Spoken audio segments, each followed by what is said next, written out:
Hi, I'm Ryan Davis, And I'm Kiernan Schmidt. and this is Out of Office, a travel podcast. This seat taken. Hey, Kiernan. Hello, Ryan. How are you?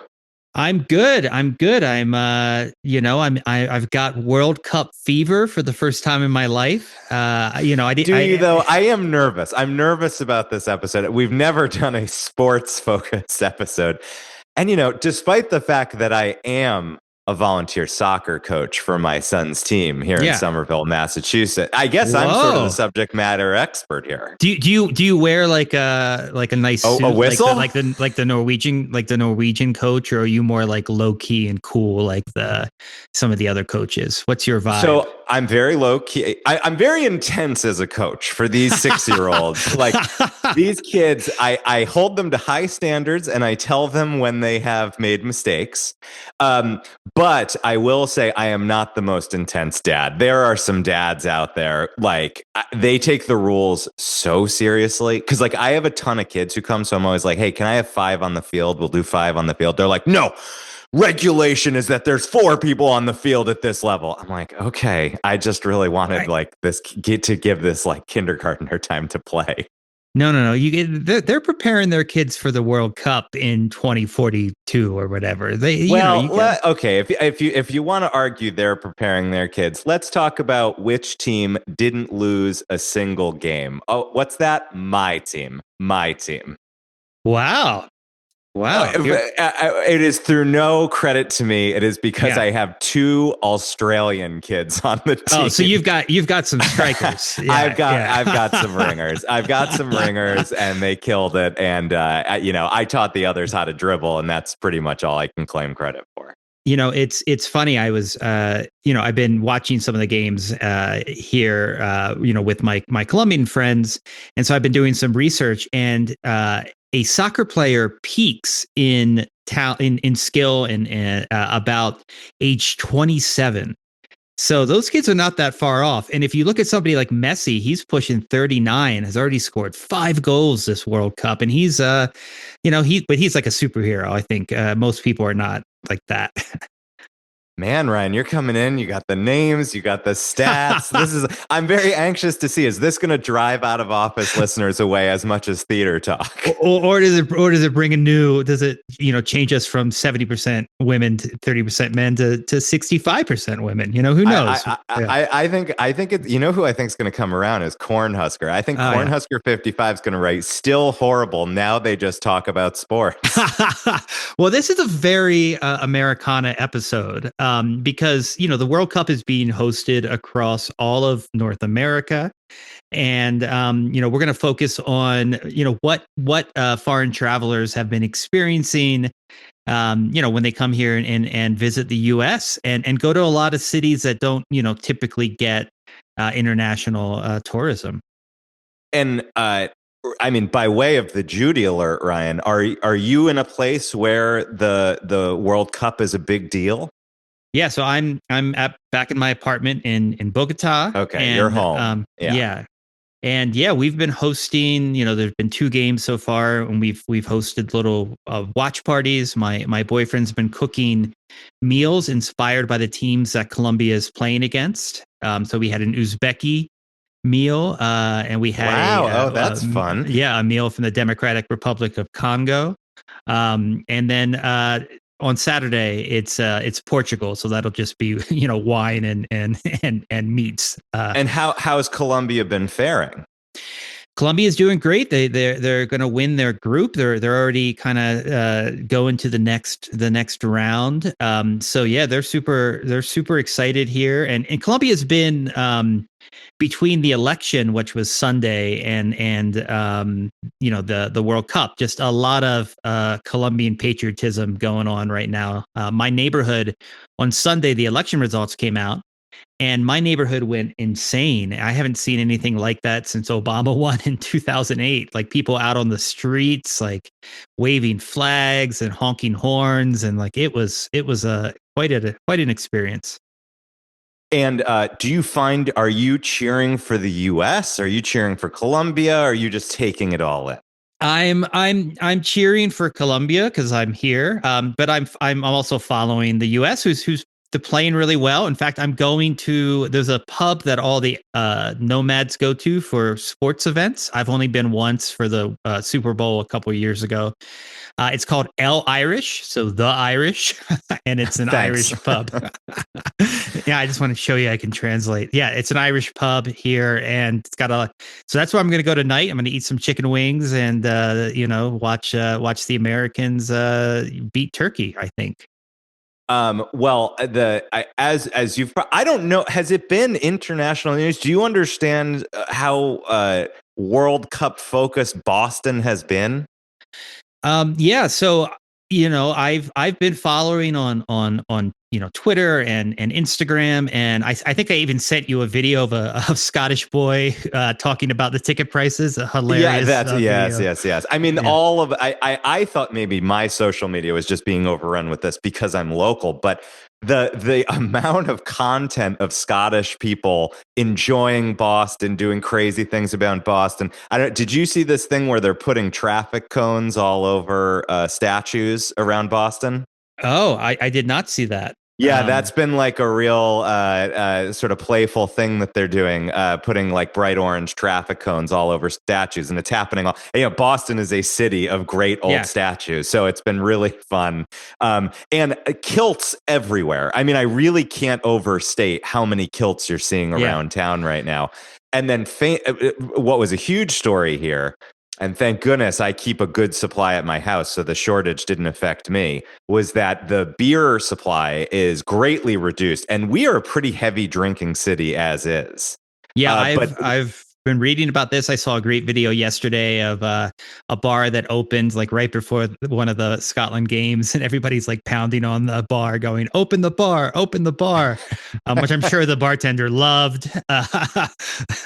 I mean, Hopefully they tip. we've got such an enormous number of breweries here, and they're reporting going through like 4 times the units that they would do even on like the busiest weekends in Boston. So pretty incredible, and it's nice to see that the Irish and the Scottish here can come together to drink in peace and happiness. And from what I understand, Scotland, the fans have moved on to Miami, but they actually could be back in Boston, which I think it would get even crazier here if they actually come back, because it feels a real bond has been formed between Bostonians and the Scottish. Yeah, I mean they got blown out yesterday by Brazil in that Miami game, so I think Scotland might be going Oh, home. so are they knocked out totally then? It's pretty unlikely that they'll get to Oh, continue. all It's right. complicated how these It group is. It's sessions more work. complicated than Yeah, I can tell. yeah. Ryan, I have to say, I'm finding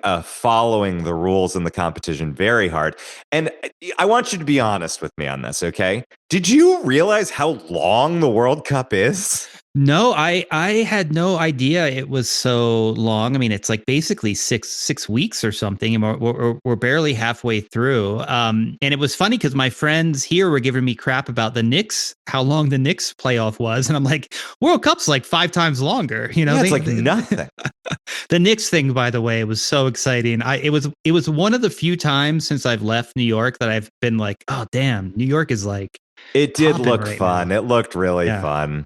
Now, as becoming clear, the more we talk, you and we're not the experts who need to be talking about the ties between travel and the World Cup.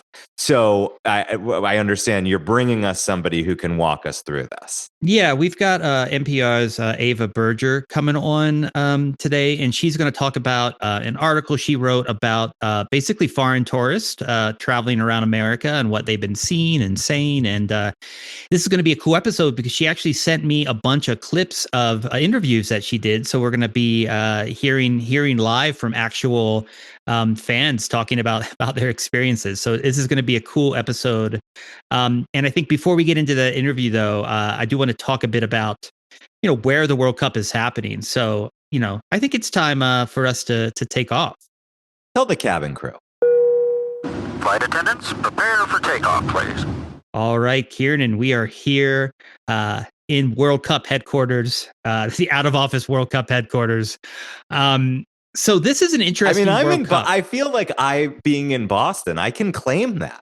Yeah, well, you are definitely in one of the cities. Now there are 16 cities in North America that are hosting games this World Cup, including 11 in the U.S. But Canada's got Toronto and Vancouver that have many games. Mexico has 3 cities: Guadalajara, Mexico City, and Monterrey. And I was actually in Mexico City the day that the World Cup began, so I wasn't there for like all the craziness that's happening now. But I was there to see everybody in their green Mexico jerseys, and I was feeling the excitement. And I've actually completely fallen in love with this duck, Merlin. Have you seen this duck?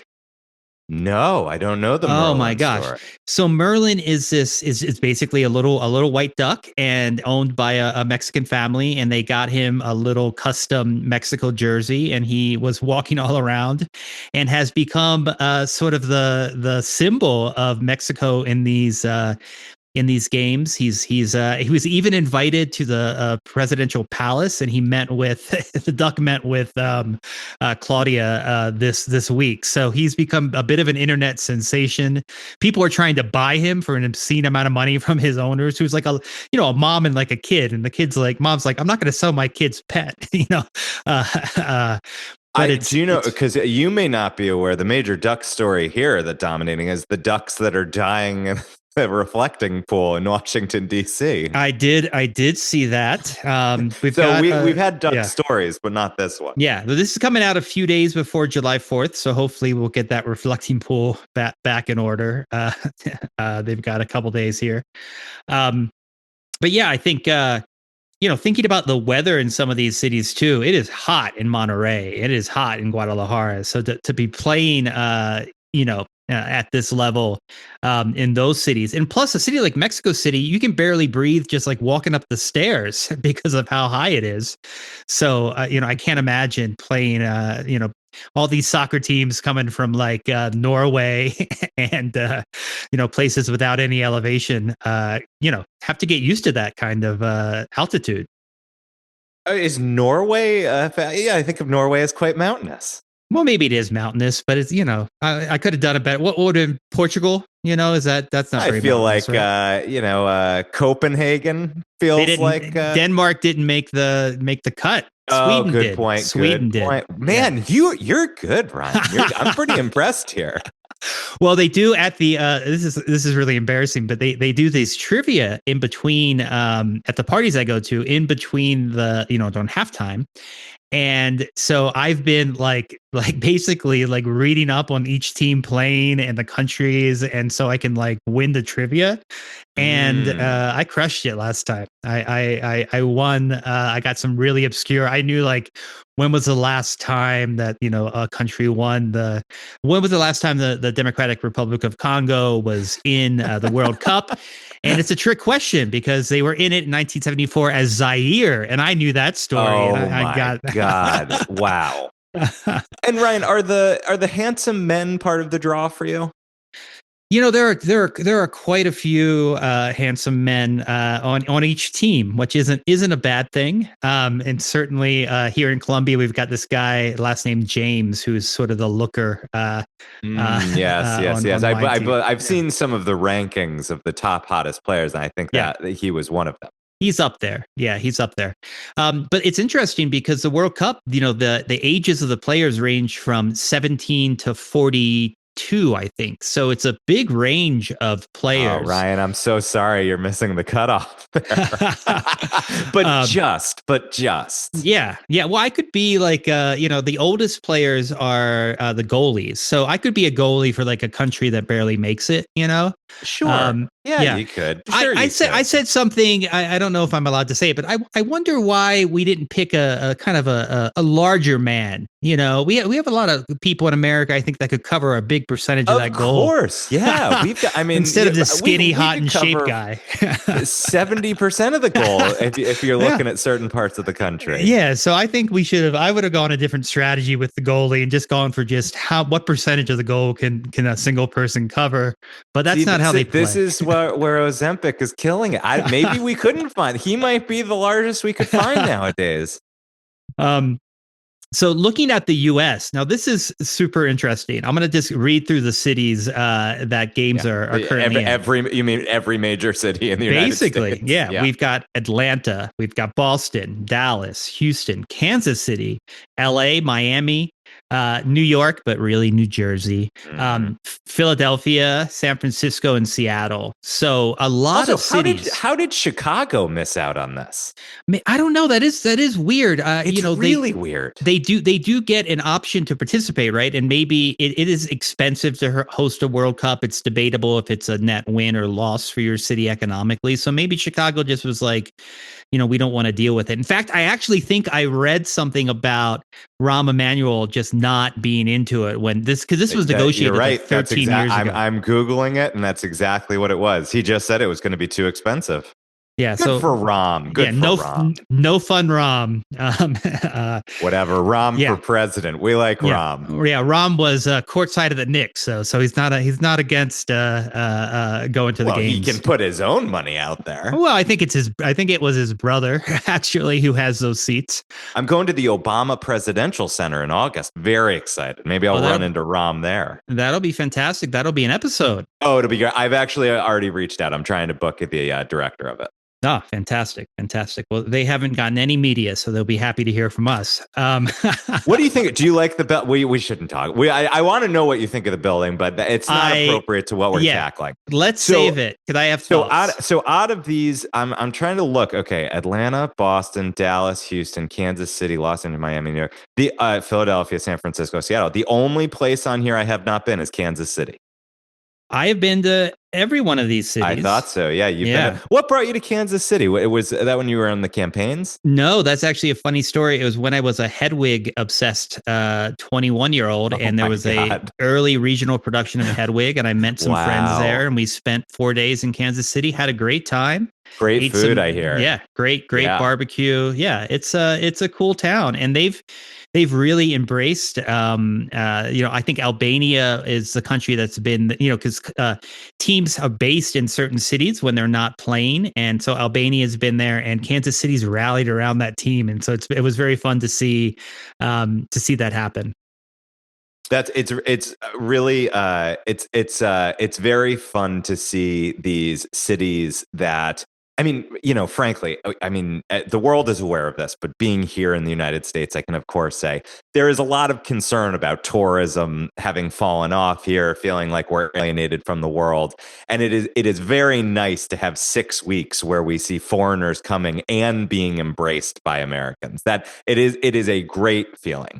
Yeah, it's a very cool thing, and interesting things have happened. Like, the Iranian team, they're not allowed to be in the States when they're not playing. I know, so they're staying right across in Mexico. So they flew them out to LA, and they played that game, and they left a beautiful note in the locker room to basically to America, saying thank you for the hospitality, and they said that things like the World Cup show that nations can work together, and I think in this time of like,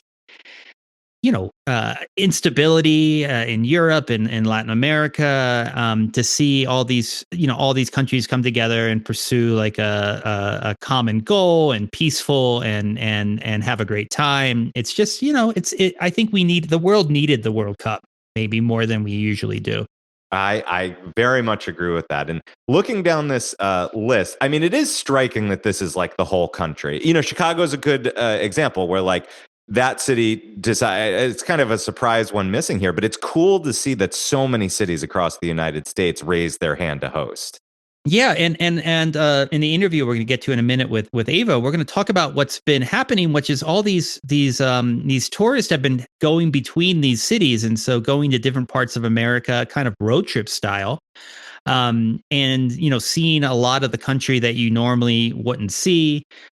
Cities like Houston that are not really international travel destinations are getting a lot of attention from tourists who from Japan, who normally wouldn't have Houston as number one place they'd go on their U.S. travel list. So it's a really cool thing, and I think we could jump into Ava's interview and hear more about how foreign tourists are sort of embracing Americana.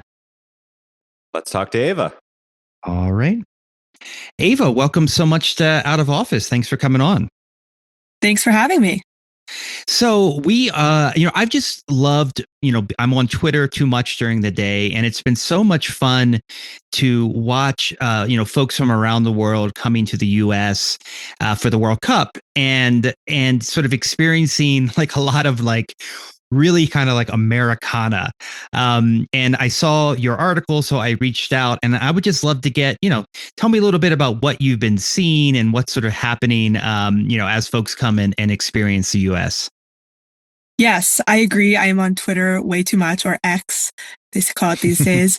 And I was just seeing at first, before I pitched this article, just an eruption on X and Instagram and social media of viral posts from people coming and visiting the US for the World Cup of just loving these, I guess we would call them average or just not even niche, just these American things. People are posting things that we as Americans see as more normal. So aisles in Walmart, Buc-ee's. I'm from Dallas, so a big Buc-ee's fan anyways.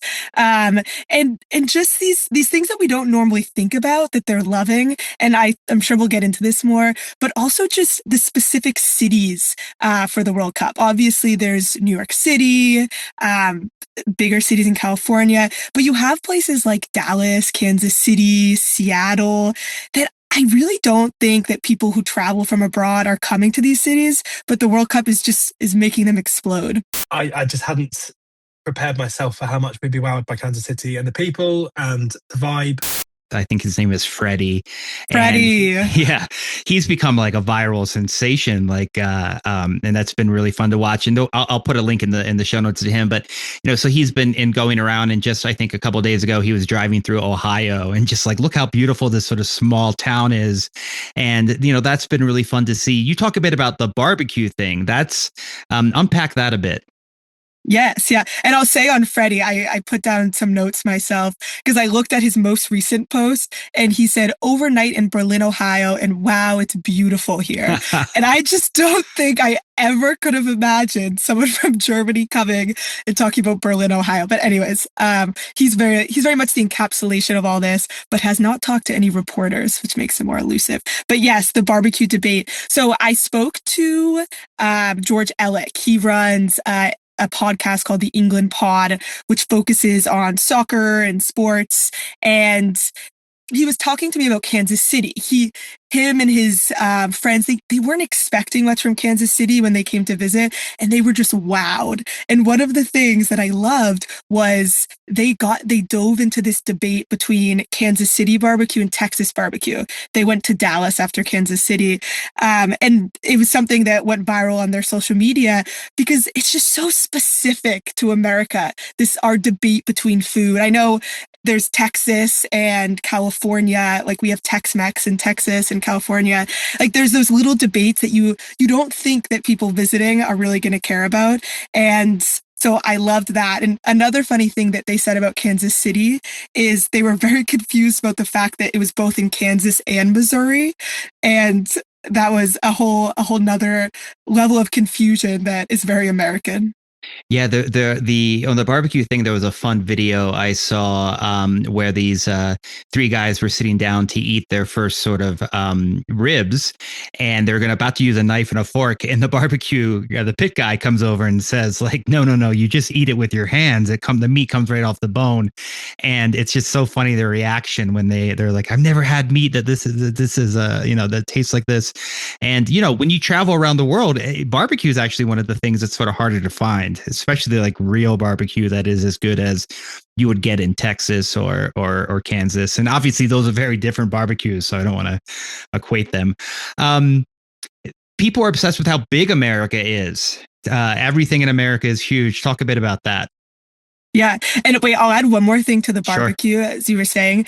The best part about it was in their video, as they were talking about Kansas City barbecue versus Texas barbecue, they were too scared to say which one was better. They didn't want to actually weigh in. So, like you were saying, you don't want to equate the two. You have to be really careful in these debates. So, the fact that they're even picking up on that subculture is amazing. But Yeah. yes, everything is so big. I heard that over and over again in my reporting, Ryan. It was Japanese. I was talking to a Japanese fan who's in Dallas, and she was telling me she couldn't believe the size of the dogs that we have as pets. And she was walking around the city and just seeing these huge dogs, which I loved. And then I was talking to a Scottish fan, and he was saying the size of the bagels are just huge here. He couldn't believe it. So that's just a theme that we see over and over and over again. And just in the supermarkets too, like the huge, this one fan, I think he was Dutch, he posted on X with like his arms spread out in this aisle of Walmart. And he said, this cereal aisle is bigger than anything back home. So I loved that. For us, it's all just like gobsmacking, like from the size of the food to the size of the buildings to the skyscrapers and stuff. It's incredible. Yeah, the selection in the supermarket thing has also been funny to watch. You know, one of the things that I think is interesting is it's not like folks are coming and talking about our Michelin starred restaurants. One restaurant that I've seen come up time and time again is Texas Roadhouse. Yes. What are folks think is so unique about Texas Roadhouse? Yes, Texas Roadhouse. So another Japanese fan I talked to, he could not get over Texas Roadhouse. He loved it. So much so that when I was talking to him on the phone, I looked it up for him, and he's like, are they anywhere else? And it turns out it's a chain that's in some international country in other countries, but it's not in Japan. And he put his head in his hands and he said, no, why not Japan? But his thing was the bread. So, and this is funny because I do think a lot of Americans do know Texas Roadhouse for their bread. And so he was obsessed with this bread and could not get it out of his mind, wanted more, was going to travel to another country closer to Japan just to get Texas Roadhouse. And speaking of more popular restaurants that we don't think of a lot, McDonald's, which is obviously an international chain, but the specific thing about McDonald's that I've heard a lot is the unlimited free soda refills. And I don't think we think a lot about that delicacy of soda refills, but it really was something that stood out to the fans that I talked to. Yeah, I've seen quite a few videos where people are sort of aghast at how much soda they get to drink for $2. I guess soda's the one inflation-proof thing we have in the U.S. In the Texas Roadhouse thing, people have been calling out they give you the free peanuts. That's gotten a lot of attention as well. And then the bread, it's funny because a month or two ago there was this viral article about the best free restaurant bread in America. We talked about it here on the show, and Texas Roadhouse came up in that, and I hadn't thought about Texas Roadhouse in quite a few years, and now it's back in my timeline again. So good for Texas Roadhouse getting so much international attention.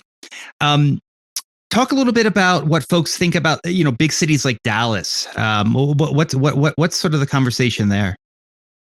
Yeah, so I think Dallas again is, and I'm from there, so I apologize for even saying this, but it's not a place that we typically think of international travelers being drawn to. But with the people who were in Dallas that I talked to, just everything is bigger in Texas. It goes back to that. And the houses are bigger. We call them the McMansions. I was talking about the dogs are bigger, and the food. People just love, we were talking earlier about barbecue. The barbecue in Texas, not to be biased or anything, but is truly amazing. So I heard that over and over again. But also one of the Japanese fans who I talked to, she was mentioning they weren't sure about safety in these bigger cities that they don't know very well and haven't heard about a lot. And she was very pleasantly surprised with how safe it was and how easy it was to get to the game. You don't think about Dallas as a city that's very big on public transport, but she hopped on, I think, a train, and got right there. So that was another plus for Dallas. Yeah, that it's Dallas has gotten like a ton of attention during these games, and I've never really followed a World Cup this closely, and I didn't know how long it goes on. So like when this interview comes out, next week, so the end of June, there's still more than half of the World Cup left to play in so many games across the country. So we haven't even begun to see sort of this content. I think this has actually become sort of a more and more of a trend because people have so much fun sort of like, making these videos and showing off their travels to the US.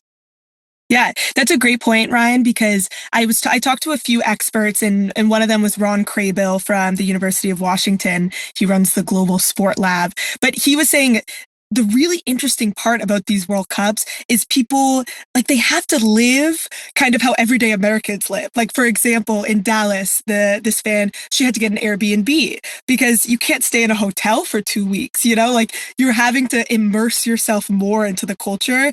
And that really, Crable told me that really seems to be why people are getting to see these more average parts of our culture that we don't normally think of. There was a funny quote that another expert told me. He said, when we think of soft power of the US being able to expand that soft power, we don't normally think of free unlimited soda refills at McDonald's. But because people are here for so long and they're living how we live, it's what they're finding. Yeah, and they're even amazed by like little things like, things they've seen maybe in movies like the yellow school bus. That's a real thing, the yellow school bus, I love the yellow school bus. I saw this video of the fan saying, "This is real? You guys actually have your school buses?" And the Scotland fans who rented all the yellow school buses. The Scotland fan I talked to, Blair McNally, he said, I asked him about it. He said, "Well, yeah, I think that we're just good at like, it was just the most reasonable thing for us. We loved the yellow school buses and they got us there fast, so they had rented a ton of them to get to the game, which was great." That's so funny. Well, I'd like to close on what I think is like a really, positive note, and that's that people are enjoying meeting everyday Americans. Yes, and that is one of the biggest takeaways.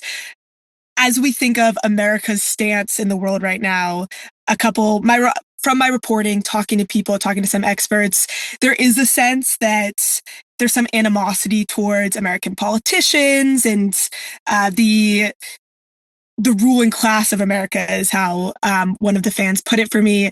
But when they got there and they're just talking to people, they're just gushing about how nice the average American is. I know the English soccer fan, he told me that he knows when he goes back to England that he's going to get questions like, what was America like? What was this politician? What people talking about? The president? And his one response is just going to be... So everyone was like unbelievably welcoming and hospitable to us. So that's the takeaway, which I think is really, really nice to hear for a lot of Americans. Absolutely. Well, thank you so much, Ava, for coming on. I do have one off-topic question to ask you. You were recently wrote about the World Series of Birding. What is that?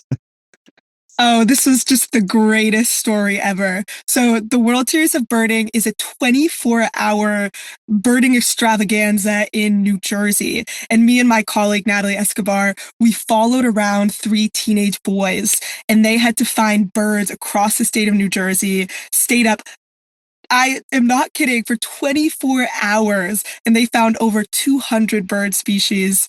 It was just...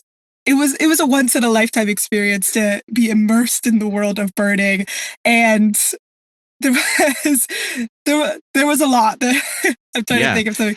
I think was that okay? Yeah, no, that's great. We'll link to the article, both articles in the show notes. I don't think of New Jersey as being ecologically, that interesting for birds. So very cool. Thank you so much for joining us. And now it's time for the last stop.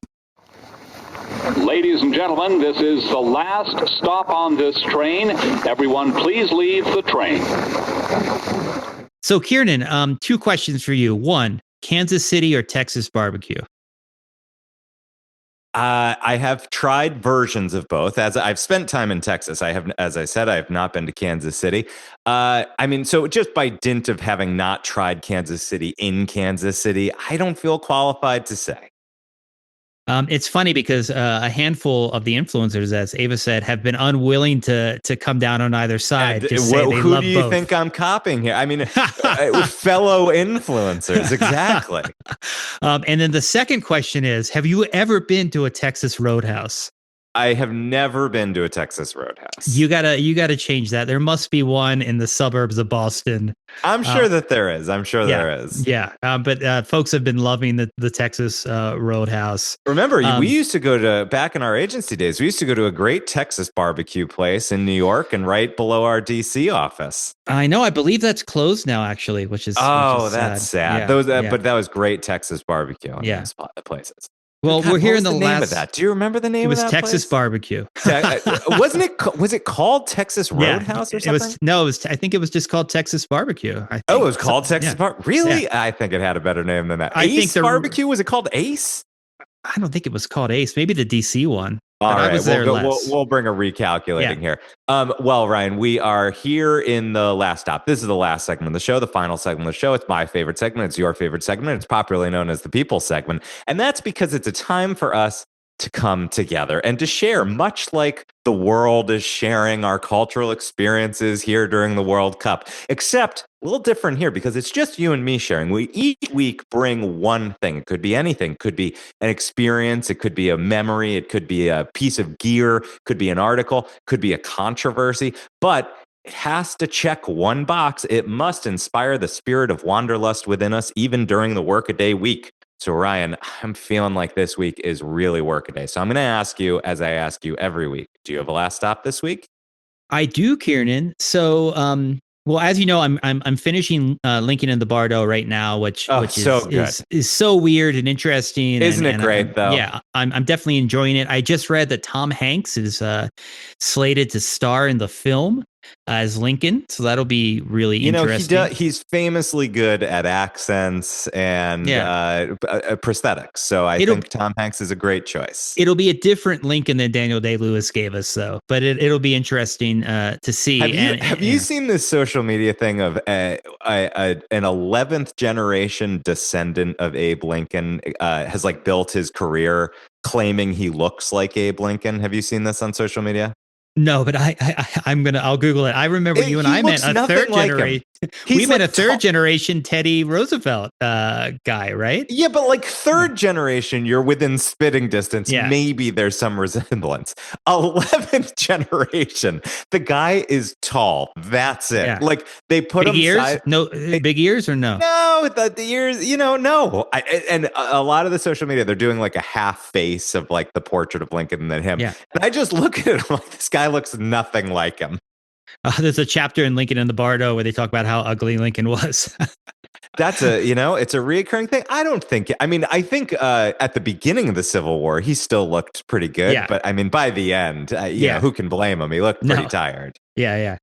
Well, my next book that I'm going to tackle, my big July project, is A Count of Monte Cristo by Alexander Dumas. Oh, wow, a classic. Yeah, and it's a bear. It's like 1,250 pages. Oh my gosh, what put that on your radar? I've just been trying to get through some of the great books. I'm getting older. Yeah. I'm running out of time. So I'm like, when am I going to read this? If not soon. Wow. So I'm excited about it though. And I was doing some research on Alexander Dumas, and incredibly prolific writer. But what I didn't know was basically he was obsessed with traveling. And from the 1830s to the 1860s, he wrote all these books, which are basically all these books and stories and articles about his travels, which he called Impressions de Voyage, travel impressions. So these are all like very first person accounts of the things he's seen, the food, history, gossip, politics, myths. It goes. He's really kind of sort of a travel / cultural writing. And he wrote, about Switzerland. He wrote about the south of France. He wrote about Spain and North Africa, Russia and the Caucasus, and Italy. He lived in Florence for a while. He was really obsessed with with Italy. And, a lot of these were originally published in newspapers, and then he would consolidate them into smaller books. And, and now there are, a bunch of sort of books out with a lot of his travel writing. So what I'm trying to do is find us a guest who is an expert, one of the editors perhaps of one of these, travel collections from Dumas, to come on and just talk about his travels, because he was an early travel blogger, basically. Yeah. I have to ask, do you know where his travels brought him broadly? Yeah. He was in, like Switzerland and France, Italy, Spain, North Africa, Russia, the Caucasus, Italy. Okay. Yeah. So he was all around, and But he never got to like South America.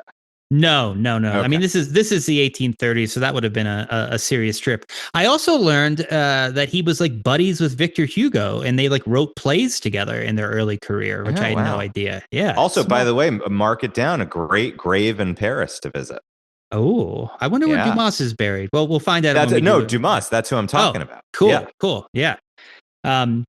So yeah, I think that to me, it really inspired me to learn a little more about Dumas. I mean, I'm going to read this big tome of a book that I've got here, which covers a few countries. But he also was very specific when he was writing. He wanted it to, he thought of himself as sort of in Shakespeare-esque, where he was writing histories, and he wanted to get the history right and the geography right. And apparently in the Count of Monte Cristo, like right down to like the address of buildings, it is like accurate to what people are doing in Paris. So pretty cool. It sounds great. And I know you like to carry around the books that you're reading so that you get a little credit from the folks going, wow, what a learned person. So given 1,200 pages, are you going to like tear it into fourths? No, it's too pretty to tear in fourths. I'm just my plan is to read it like basically between my house and the coffee shop, 3 minutes from me. So Okay. it won't get too far. Attach some wheels to it. Can't just push cart it. It's a heavy one. And then, the back 50 pages are all just the notes I'm going to have to look up each time. I don't know, like, what war the French were fighting in 1815 or whatever. So yeah, I'm excited for that. And hopefully we'll have an episode, about Dumas in the future. Kieran, did you bring a last stop? I did. This is a listener reached out to share a hotel experience that I thought we might have some takes on, and I'm interested to know if you share the same advice I did, which is, so this person was traveling to Orlando, Florida, and got to a hotel, apparently quite nice hotel. Wouldn't name the hotel, quite nice hotel. And as they checked in, the front desk said to him, just so you know, we have construction going on in the hotel, and it can be quite loud between 9 a.m. and 6 p.m.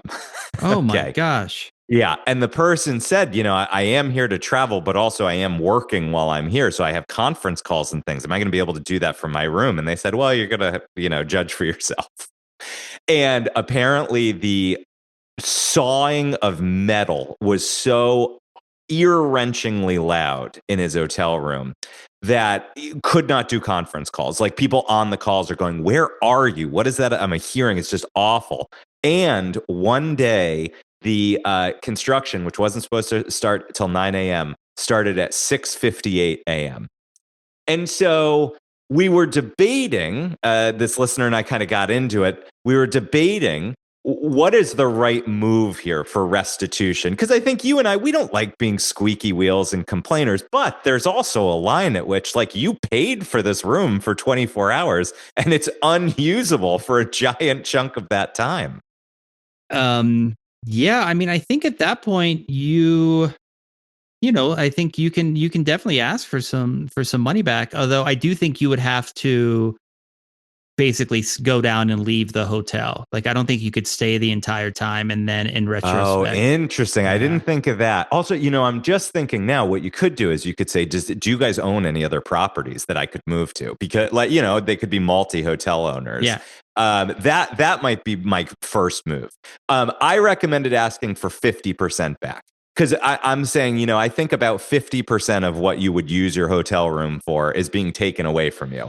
And so when they booked this hotel, it didn't say that, because I've stayed at hotels where they said construction is happening. There might be no indication. No indication. And apparently, I do think that the World Cup tourism is causing even more difficulty here, because there's not other hotel rooms to move to. There's conferences, and I think people are going to Disney World. They're going to Universal Studios. Like it's the summer. I mean, it's everything's booked. The other piece I recommended was a piece out of your book, Ryan, which I said, there are co-working spaces in WeWork absolutely everywhere. You can get a day pass.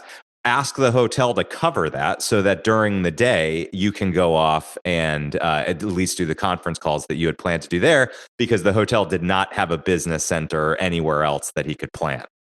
Yeah, I mean, I think that would be fair too. But that has happened to me. I've also stayed in hotels where the internet wasn't actually good enough to work from, even though they said they had high-speed internet. Friend of the pod, acquaintance of the pod, Chase Whiteside, is famous for actually complaining so much that he got a special Wi-Fi installed in a hotel, and now that hotel's Wi-Fi is just superior to all others. Wow. God, he never ceases to amaze. So I think that would be my recommendation. I think if you're going to go for like a refund though, you got to leave. I mean, that's the way Airbnb does it for sure. That's very interesting. I did not recommend that. I can see that you're right. I still think he's going to manage to get the money back. But I'll ask for a follow-up, and maybe we can do a recalculating to let people know where it all settles down. Definitely. Kieran, what are we talking about on the next episode? I'm very excited, Ryan. There is a new book out. This is a very strange idea for a book. Do you know what Kewpie mayo is? Have you ever heard of Kewpie or Kewpie? I think it's Kewpie. I have not. I thought Kewpie was like an influencer, but no, I don't know what this is. So this is a Japanese mayo. It's Kewpie, and I've had it in Japan, and I've eaten it at like Japanese sandwich places in the U.S., particularly in Chicago. And it's a slightly different. It's not your Hellmann's. It's a different, more flavorful, a slightly more artisanal sort of mayo that has it has this really iconic looking packaging with this red design and then a little naked baby doll on it. It's very strange, and it's got this cult following, and it's especially in Japan. And there is a new book out that's all about the importance of this company, the cult following it has, and it's part cookbook. So we're going to have one of the authors on to talk about this cult of Kewpie and what it says about Japan, how it's spreading around the world. It's a little bit of I think it's so it's in that vein of quirky episodes that you really only get here at Out of Office. So I'm super excited for the conversation. Yeah, that sounds really exciting. I read a book not too long ago by this guy named W. David Marks. And it was called Blank Space: A Cultural History of the 21st Century. And he's an American writer, but he's based in Japan, and so a lot of that is about how Japanese culture really globalized and became huge from Japanese streetwear and food, obviously. So yeah, this sounds super interesting to me. And by the way, as you can tell, I'm going to be learning about it, and I did just look up. It is pronounced Kewpie, even though it's P-I-E, Kewpie. And by the way, other hot tip, and this relates to the trend you're talking about. In the US, you definitely notice H Mart is gaining a lot of steam here, and it's growing. New outlets of H Mart are introducing a lot of Asian condiments and foods to places it wasn't generally available. And I did check at my local H Mart that just opened about a year ago down the street from me, and sure enough, they had Kewpie. So what I'm going to do is I'm going to get some of that. I'm going to cook a little bit with it out of the book, and then I'll discuss that with the author as well. So if you're near an H Mart, you could get a thing of mayo and maybe eat some spoonfuls while you listen. I'm a mustard guy. Well, until then, I'm Ryan Davis. And I'm Kieran Schmidt. And this is Out of Office, a travel podcast. This seat taken. I just love the idea of European tourists fascinated with how big Walmarts are. I mean, they're really big. They're really big, especially a super Walmart.